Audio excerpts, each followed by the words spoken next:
Excavator দিয়ে ভাঙা হচ্ছে সড়কের পাশে থাকা অবৈধ দোকানপাট। বুধবার সকালে রাজধানীর উত্তরা ১০ নম্বর সেক্টরে অবৈধ স্থাপনা উচ্ছেদে অভিযানে নামে ঢাকা উত্তর সিটি কর্পোরেশন। উচ্ছেদের খবর আগেই মাইকিং করায় মালামাল সরিয়ে নেয় দোকানিরা। জায়গাগুলো যেন পুনরায় দখল না হয় সেদিকে নজর থাকবে বলে জানায় কর্তৃপক্ষ। গতকাল মাইকিং করছে, আমি ছিলাম না, দেশে তাইছি শুনি যে মাইকিং করতে এগুলো খোলা লাগে।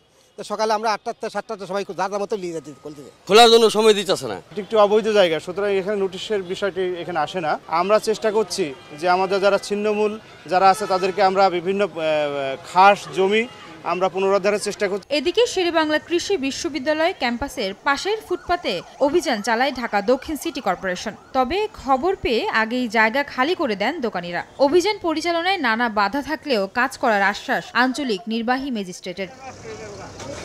দোকানপাট তো অনেকে সরিয়ে ফেলেছে, আবার আমরা অভিযান শেষ করার পরে আবার তারা এখানে হয়তো তারা চলে আসতে পারে।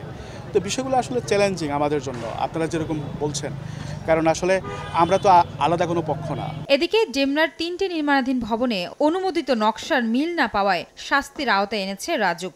মিল না পাওয়া অংশ ভাঙার পাশাপাশি ১ লাখ টাকা জরিমানা করা হয়। আমি চেয়ারম্যান মহোদয়ের সাথে দেখা করব, আমাদের সক্ষমতা অক্ষমতা নিয়ে আমি দেখা করব, কথা বলবো। ভবিষ্যতে অবৈধ নির্মাণ ও ফুটপাত দখলের বিরুদ্ধে অভিযান চলমান থাকবে বলে জানান সংশ্লিষ্টরা। আয়েশা সিদ্দিক, সামিয়া, সময় সংবাদ, ঢাকা।